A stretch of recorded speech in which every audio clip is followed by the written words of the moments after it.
It is on behalf of our education fund that I'm speaking today. So, on behalf of the League's Education Fund and the members of the Environmental Collaborative, I'm really pleased to present our common agenda for 2011. In a normal year, we would have done this back in January, but this is far from a normal year in so many ways.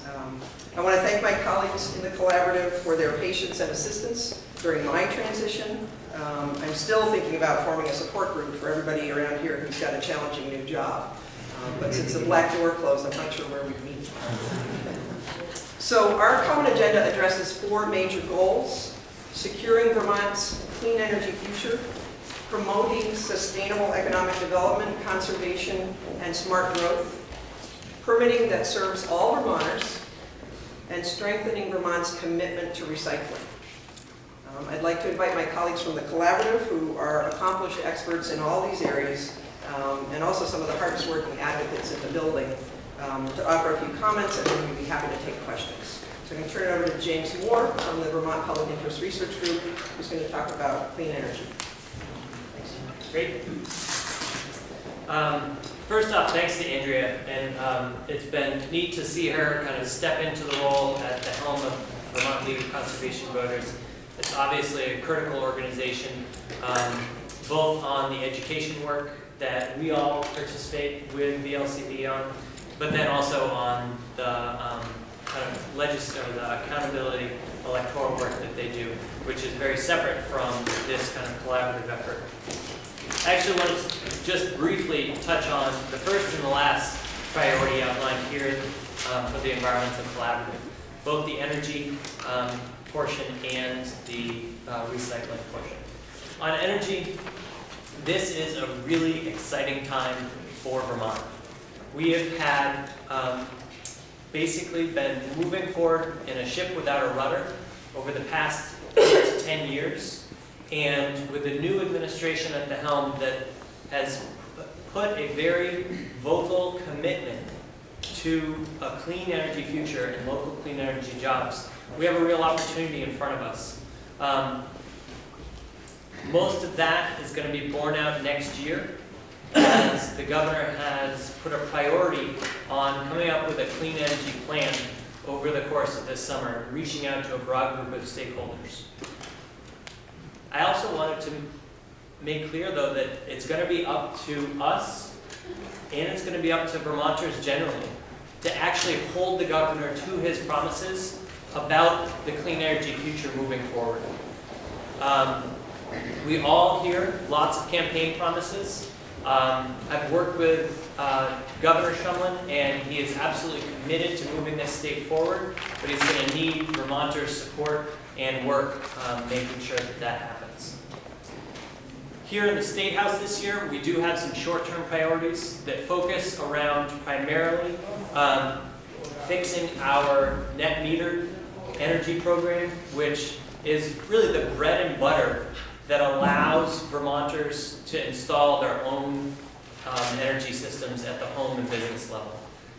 These are systems that put Vermonters to work in the installation process. They meet our needs locally through clean resources, and there's a terrific bill moving forward from the House Energy Committee, which we expect to see a final vote on from that committee this week, that we're very supportive of. I think that fair to say across the collaborative. And then finally, in closing, focusing on Vermont's recycling future.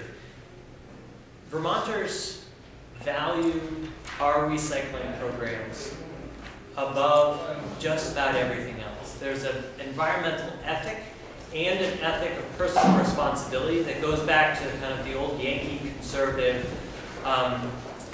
roots that we have here in the state.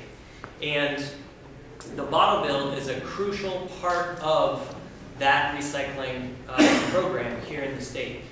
Senator Doyle's survey just showed that I think it was 78% of Vermonters want to make sure that Vermont's bottle bill is protected.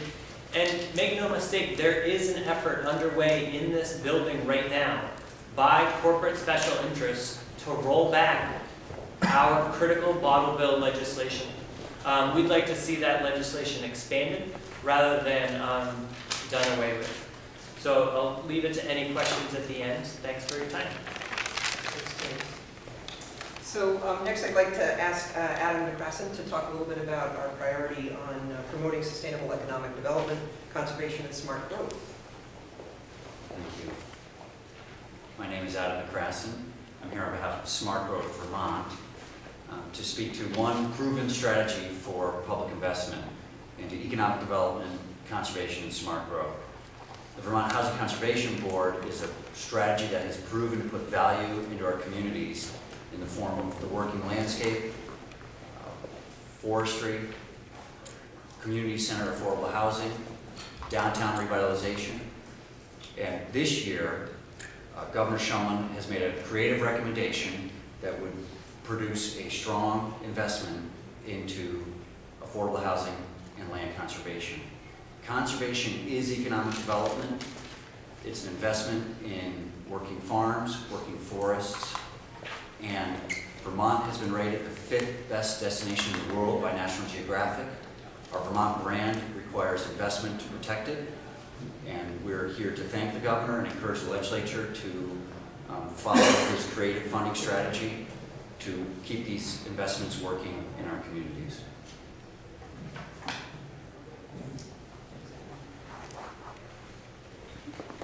And I'd like to finally introduce Brian Shoup from the Vermont Natural Resources Council, who's going to talk about some interest in improving our permitting system. Thanks, Andrea. I also want to commend Andrea for her fast start in getting off to leading the Vermont League of Conservation Program so effectively.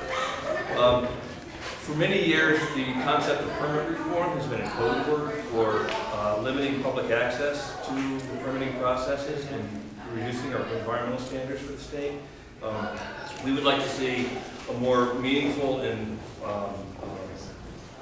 far-reaching look at our permitting system to improve it for the environment, to restore citizen participation in that process, to better integrate the different permitting systems that exist in the state, and to have the local permitting processes and the state permitting processes work more closely together. We're enthused that there are some bills in the Senate being considered now that would take that overhaul of the system, and a bill that was recently introduced by Representatives Klein and Dean would take a step back from any specific legislation and create a commission to take a hard look at how all of our regulatory systems work in the state and improve them to bring them into, to make them more effective given today's environmental challenges facing the state, including climate change and our energy needs. Thanks, Brian. So now I'd just like to open it up to questions. We're happy to address any of these folks up here and pitch in where I can. Obviously, we're looking forward to the second half of the legislative session to really pursue these goals and focus on the priorities that we've established. The collaborative works together to really make it easier for the legislators to understand what the priorities are, and also for the citizens who are interested in these issues to participate in a democratic process. So, questions? I didn't see specific or hear specific mention of Vermont Yankee, but I would gather that folks here are not real keen on a bill that was introduced today that would actually remove the legislature's authority over relicensing.